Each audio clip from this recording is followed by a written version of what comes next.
Okay mga guys, so nandito na naman tayo sa ating YouTube channel, no, para magbigay ng reaction video. Itong reaction video na ating bibigyan natin ng mga komentaryo, ito yung mga balitang maiinit sa ngayon, maiinit pa sa kaldero. Okay, itong balitang to, ito yung mga balita na latest na balita tungkol sa West Philippine Sea. Alam nyo naman na West Philippine Sea, gustong-gustong tirahin ng mga Chekwa o gustong-gustong sakupin na itong mga incheck na to, itong nakakabwisit na kasalputungan ng mga incheck. Okay, no? So, kung bago ka pa lang sa aking channel, mga guys, please, kung bago ka pa lang, please like and subscribe na lang muna sa ating YouTube channel, bago tayo mag-umpisa. And also, siyempre, ang bibigyan natin reaction video, itong galing kay Good News Philippines. So, please, pakisubscribe din sa kanya. So, ang pamagat ng ating bibigyan ng reaction ay ito, Philippine warship hinarap ang China sa Sabina Shoal. Amerika, South Korea, gagawa ng warship sa Subic. Wow! Magandang balita to. Good news talaga to mga guys. So dito raw gagawa ng mga warship ang Amerika at ang South Korea. Talagang good news yan, no? Okay, so mas mabuti umpisa na natin. Huwag na natin patatagalin mga guys. Philippine Navy pipigilan ang China sa pagtatayo ng mga bagong artipisyal na isla sa West Philippine Sea matapos makumpirma ng mga otoridad ng Pilipinas ang posibleng panibagong gagawing reclamation area ng China at kalaunan ay tatayuan ng mga base militar ng People's Liberation Army Navy sa Sabina Shoal. Umaksyon agad ang Philippine Coast Guard at hukbong dagat ng Pilipinas. Inihayag ng tagapagsalita ng Philippine Navy na nagpadala ito ng isang barkong pandigma sa area malapit sa Sabina Shoal. Ito ay para masigurado na kung sino man ang gumagawa ng pagtatambak ng mga patay na coral sa Sabina Shoal ay mailantad ang kanilang mga maling aktibidad. Sinabi ng Philippine Navy na hindi nito papayagan ang anumang reclamation sa Escoda o Sabina Shoal dahil nasa loob ito ng sovereign rights at sovereignty ng Pilipinas. Sa pagkakataong ito, ipinapakita ng Pilipinas sa mundo na hindi tayo magpapasupil sa mga panggigipit ng China sa sarili nating katubigan at nasasakupan. Hindi man diretsahang pinangalanan ng Philippine Navy ang bansang may kagagawa ng mga ito. Pero kung si Philippine Coast Guard Commodore J. Tarella ang tatanungin, base sa mga ebidensyang kanilang nakalap, China ang siyang responsable sa mga pagtatambak ng patay na corals sa mga nasasakupan ng Pilipinas. Super good news. Teka. Di nyo napansin na ang Philippine Navy at ang Philippine Coast Guard medyo nagigising na, no? Nagigising na, nagpapadala na ng mga warship, Philippine Navy, Philippine Coast Guard doon sa mga isla na gustong angkinin ng mga Chekwa. Di ba, no? Na parang napansin nyo, pasamantalang dati hindi naman ganyan, di ba? O nagpadala na, medyo tumatapang na, no? Ayan ang dapat ganyan, dapat sana nung una pa ganyan na. Sana wala nang inagaw na isla. Inagaw yung dati nung unang panahon yung mischief trip. Sakop pa ng ng EEC ng Pilipinas yan. Nagkaroon ng base militar ng China. Kasi noon hindi, kumbaga binabaliwala nila yun yung dating mga administrasyon yun dati. Ngayon medyo nag-aalerto na sila, no? So talagang good news talaga to mga guys, di ba? Okay, diretso pa natin. Mga kabayan, Amerika, South Korea at Pilipinas nagsama-sama para palakasin ang shipbuilding sa Subic Bay. Kahapon, nagpasalamat si Pangulong Marcos sa panibagong pagpupondo na gagawin ng isa sa pinakamalaking kumpanya ng South Korea, ang Hyundai Heavy Industries. Sinabi ng Pangulong Marcos Jr. dahil dito muling babalik sa mataas na posisyon ang Pilipinas sa shipbuilding sa buong mundo sa tulong ng Hyundai. Wow, galing, ang ganda talaga, good news, no? Tingnan nyo naman yung mga ibang bansa, malalo yung mga malalakas na bansa, South Korea at Amerika, Dito na magagawa ng mga warship sa Subic. So maganda yan, no? Maganda at maraming trabaho at saka katatakutan talaga ng mga Chekwa. Heavy Industries. Magsasanib puwersa ang mga kumpanya ng Amerika, ang Cerberus at South Korea ang Hyundai Heavy Industries sa Subic para gumawa at magkumpuni ng iba't ibang uri ng barko dito Yun. sa Pilipinas. Wow. Nang sinabi ng Philippine Navy na dito na at tayo na ang gagawa ng mga barko, posibleng ito na ang mga patotoo. Patatakbuhin ng Hyundai Heavy Industries ang dalawang dry dock sa Subic at mga kailangan ito ng 5,000 hanggang 15,000 mga manggagawa. Yun. Para lang sa inyong kaalaman, ang Hyundai Heavy Industries ang gumawa ng dalawang Jose Rizal class frigate ng Pilipinas at kasalukuyang ginagawa ng kumpanya ng South Korea ang 2 pang corvette at Wow. 6 pang offshore patrol vessel ng Galing. Philippine Navy. Kaya tamang-tama lang ang pagsalib puwersa ng Amerika at South Korea Wow. upang matulungan ang ekonomiya at depensa ng Wow, Pilipinas. galing. Kung kayo ang tatanungin mga kabayan, pabor ba kayo dito? Mag-comment lang kayo Siyempre naman, no, pabor na pabor. Kaya guys, pwede rin kayo mag-comment dyan, kung ano yung mga sagot nyo dyan, okay? Kung talagang gagawa na ang Amerika at South Korea ng mga warship dito sa Subic. Okay, magkomentaryo ka dyan kung okay or hindi. Para sa akin na okay, siyempre, no? Para naman talagang sariling atin yung gawa yung mga warship.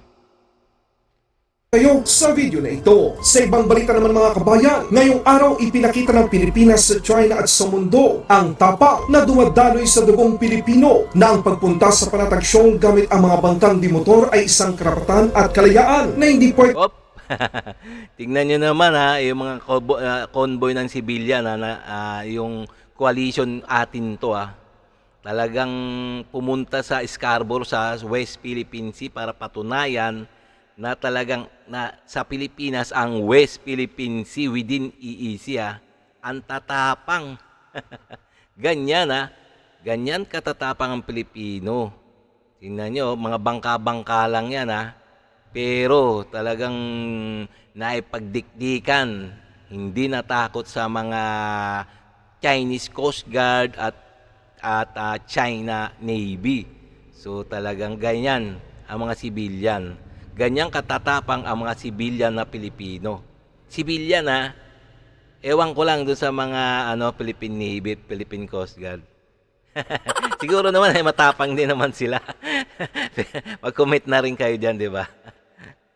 pwedeng alisin ng China sa atin. Tinatayang nasa 100 mga bangkang dimotor sakay ang mga kababayan nating mga Pilipino ang pumalaot sa Baho de Masinloc sa West Philippine Sea. Ang layunin ay ang magbahagi ng tulong sa pamamagitan ng libreng krudo at iba pang supply sa mga mangingisdang Pilipino. Naglatag din sila ng mga markers o mga boya na may pangalang West Philippine Sea. Atin ito sa exclusive economic zone ng Pilipinas. Nagpadala naman ang Philippine Coast Guard ng 2 barko, ang BRP Boracay at BRP Panglao, upang magbantay at masiguro ang seguridad ng civilian convoy. Wow, nagpadala ang Philippine Navy ng Philippine Coast Guard ng mga bantay So kasi nga ang daming kasi nga ang daming civilian kung tutuusin mas maraming civilian kaysa sa Philippine Navy tsaka Philippine Coast Guard na pumunta diyan sa West Philippine Sea. So poprotektahan daw nila itong mga civilian. Kahit ewan natin kung kaya nilang protektahan kasi yung dati, 'di ba? Binobomba lang yung Philippine Coast Guard, binobomba lang ng China. Ewan lang natin kung kayang protektahan ng Philippine Coast Guard ngayon yung mga itong atin coalition na pumunta sa West Philippine Sea. So abangan pa natin mangyayari, no? Baka nagdala na rin ng water cannon yung mga Philippine Coast Guard. Ito ay matapos makatanggap ng impormasyon ang Philippine Coast Guard na naglunsad ang China nang hindi bababa 30 mga barko, kabilang na dito ang Chinese Coast Guard, Chinese Maritime Militia Wow, at maging dami. Chinese warship sa Baho de Masinloc. Diyos ko. Dami palang pinadala ng China, no? Mga nila, mga barkong mga pampagulo. Pampagulo sa atin coalition. Ayan, mga bangka-bangka lang yan ang tatapang, no? live yan, mga guys. Tingnan mo, oh. Pero parang di ba kayo nakakalata? Walang lumalapit na Philippine Coast Guard. Ay, mali. ng China Coast Guard tsaka yung Chinese Navy, no? Walang lumalapit, no? Chinese ambassador hindi immune sa kasong wiretapping kapag napatunayang isa siya sa mga responsable dito. Ito, isa rin tong napakakulit itong Chinese na itong ambassador ng China na to. Ito, yan, yung nasa na yan, sa video na yan, ang kulit. Parang 'di ba kung 'di ba ang kulit ng pagmumukha niya, 'di ba, no? Ang sarap kotongan. Batas ng Pilipinas ang mananaig laban sa mga banyagang abusado at Ayan yung nagpapakalat ng ng fake news daw. Ayan yun. Ayan, yung ambassador na yan. nagkasala dito. Mahalaga pong malaman ng lahat na noong 1965, pumirma ang Pilipinas sa isang kasunduan. Noong 1975, Oh, ni-ratify din ng China ang isang kasunduan. yun. And they call this convention the Vienna Convention on Diplomatic Relations. And I quote Article 41, diplomats must respect the laws and regulations of the host country and must not interfere in its internal affairs. Yun. Wiretapping violates this Yun. provision. Yun. Kakasuhan daw ng gobyerno ng Pilipinas yung magpapakalat na fake news na mga delegado ng China Embassy. Yun, kakasuhan daw. Ayun ayun ang pagkakaintindi natin na kakasuhan kung sino man nagpapakalat ng fake news na galing sa China Embassy. Mismong sabi ni ni Senador Tolentino. So dapat nga talaga kasuhan. Ito, one of the consequences according to the Vienna Convention on Diplomatic Relations is this: the host country may take measures such as expelling embassy staff, reducing the staff of the embassy, or even May we ask, don't diplomats have diplomatic immunity from prosecution in domestic laws? Yun. At least insofar as Ambassador Wamsilian will be concerned. he's will be- immune. He's will be immune. We immune. still maintain that,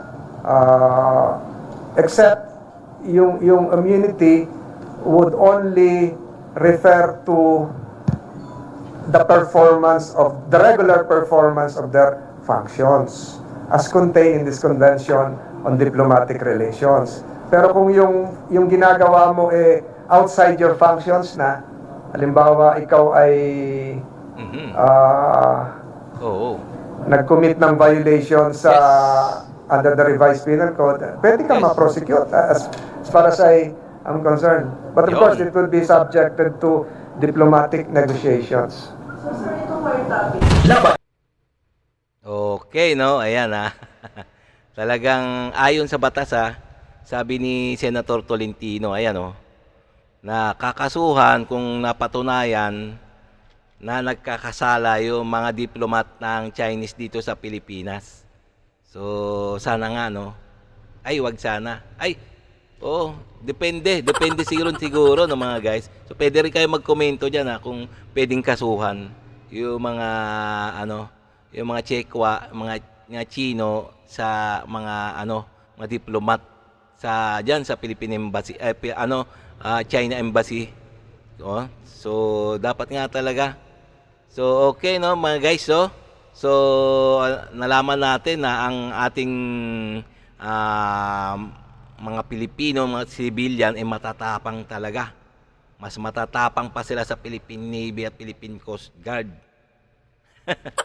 Di ba, no? So, totoo, di ba? Talagang pinapakita nila na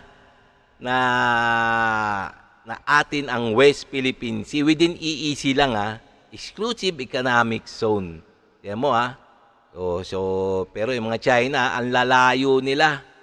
Ang lalayo nila, hindi nila binubuwisit yung mga civilian convoy, no? So ibig sabihin, medyo ilag na ang mga Chino. Ewan na natin, ha. So hindi pa naman tapos eh. So hanggang hanggang bukas pa 'yon. So okay no mga guys, no. Kung nagustuhan niyo yung mga ganitong mga reaction video na mga latest na balita, please like and subscribe na lang muna bago tayo magsara. Okay?